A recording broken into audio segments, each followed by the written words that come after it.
Bonjour à toi, bienvenue dans cette vidéo où aujourd'hui je vais t'expliquer qu'est-ce que le copywriting.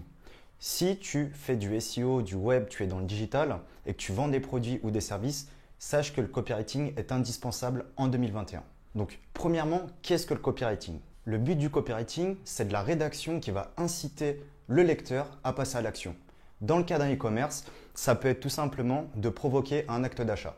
Dans le cas d'un site de service, ça peut être d'inciter le lecteur, d'inciter l'internaute à remplir un formulaire, peut-être par exemple pour tester son éligibilité à un dispositif de défiscalisation, par exemple. Deuxièmement, le copywriting va vous permettre de booster votre taux de conversion. Donc, dans le cas d'un e-commerce, eh bien, si vous avez un texte lambda, un texte classique, peut-être que pour 100 visiteurs, vous faites une vente, eh bien, avec un texte copyrighté, avec un storytelling, beaucoup mieux travaillé pour atteindre cet objectif d'un acte d'achat, eh bien, pour 100 visiteurs, peut-être que vous ferez 3, 4, voire 5 ventes. Donc, vous allez assez rapidement multiplier votre nombre de ventes juste en remplaçant votre texte par un texte fait par un copywriter. Et vous avez bien sûr bien d'autres avantages de créer une histoire, donc un storytelling pour votre marque, pour votre produit ou même pour votre personal branding. Ce que moi aussi personnellement j'ai déjà fait depuis ces 2-3 dernières années. On peut avoir un savoir-faire à proposer, on peut proposer certains produits de qualité, mais effectivement on ne sait pas le valoriser à travers un copywriting efficace, eh bien c'est vrai que ça va brider vraiment le produit que vous proposez. Troisièmement, comment faire du copywriting? Eh bien, comme tout métier, le copywriting ne s'apprend pas du jour au lendemain. Il est nécessaire d'avoir une bonne connaissance de la langue française, de savoir manier les mots, de savoir manier la sémantique, les tournures de phrases. Donc vraiment, dans l'ensemble, avoir une vraie appétence au langage français, si c'est du copywriting français. Très très important également, il est nécessaire d'utiliser les bons mots qui vont convenir à votre audience et à votre cible. J'imagine que vous avez peut-être établi déjà un persona.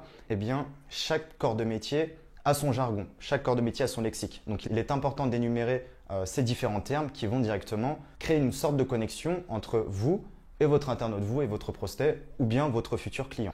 Autre chose, il est aussi nécessaire d'être succinct. Dans votre démarche de copywriting, vous pouvez exprimer une idée en faisant une phrase de 3 km ou bien une idée en seulement une seule phrase de quelques mots. Eh bien, ça aura beaucoup plus d'impact, comme dans un discours oral. Eh bien, adoptez cette même démarche-là dans la rédaction, dans la création de vos contenus copyrightés.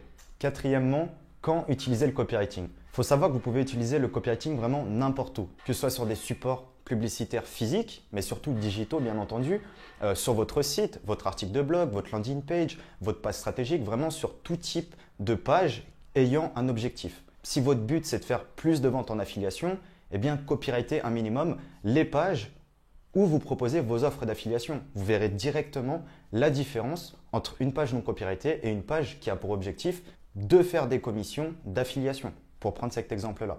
Également, vous pouvez le faire sur des supports de mailing, de newsletter, ce que je fais énormément. Vous pouvez copyrighter davantage, vous pouvez créer davantage d'histoires sur vos formats publicitaires, que ce soit en Facebook Ads, en Google Ads, etc.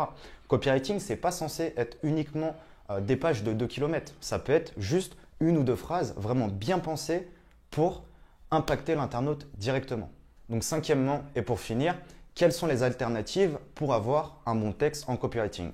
Premièrement, vous pouvez directement vous former. Il y a de très bonnes formations comme celle de Tugan Bara ou bien d'autres formateurs. Tapez formation copywriting. Vous allez vous former pendant plusieurs mois si vous avez le temps et l'énergie et la motivation surtout nécessaire. Après, il faut savoir que ce n'est pas donné à tout le monde. Comme je le disais, ce n'est pas un métier que ça prend du jour au lendemain. Mais si vous êtes motivé et que vous avez une très bonne formation, en soi, vous pouvez devenir déjà très bon en copywriting. Il est nécessaire, bien entendu, d'appliquer chaque jour. Peut-être chaque jour, vous allez créer un mail. Chaque jour, vous allez créer une landing page, que ce soit pour votre business ou pour le business de vos clients ou de partenaires, par exemple. La deuxième solution, c'est que vous pouvez passer par une plateforme. Vous pouvez externaliser vos besoins en copywriting. Dans ce cas-là, je peux parler de Scribest. Scribest, c'est une plateforme qu'on a récemment sortie avec mon équipe. Donc, c'est une plateforme orientée pour vos besoins en rédaction SEO et les besoins en copywriting. Je ne connais aucune plateforme aujourd'hui qui propose de copyrighter vos landing pages pour de petits prix, pour seulement 100-200 euros. Eh bien, nous, c'est ce qu'on propose. Que ce soit pour une landing page, un mail, un e-book, on peut créer ces supports-là vraiment de A à Z grâce à notre équipe de copywriters en interne. Il faut savoir que ces dernières années, j'ai beaucoup communiqué, que ce soit sur les réseaux sociaux, par mail, sur des sites internet. Pour mon branding également, le branding de mes différentes entités, eh bien, je ne maîtrise pas du tout le copywriting. J'ai pu me former, mais j'ai surtout externalisé mes besoins. Aujourd'hui, j'ai des copywriters en interne, que ce soit Oyonix ou Romaric, mais à côté de ça, effectivement, j'ai vu assez rapidement la différence entre un mail froid, un mail presque insipide et un mail qui a vraiment un objectif, qui est pensé avec de l'urgence, qui répond aux besoins des prospects et des clients à qui j'envoie cet email-là. Donc vraiment, le copywriting, c'est quelque chose de très bénéfique. Et si tu n'en avais jamais entendu parler, eh bien, je t'incite à tester, à te former ou directement à passer par Scribebest. Le lien est dans la description. N'hésite plus, n'attends plus. Si tu as aimé cette vidéo, n'hésite pas à mettre un commentaire, un like. Je te dis à très bientôt. Ciao.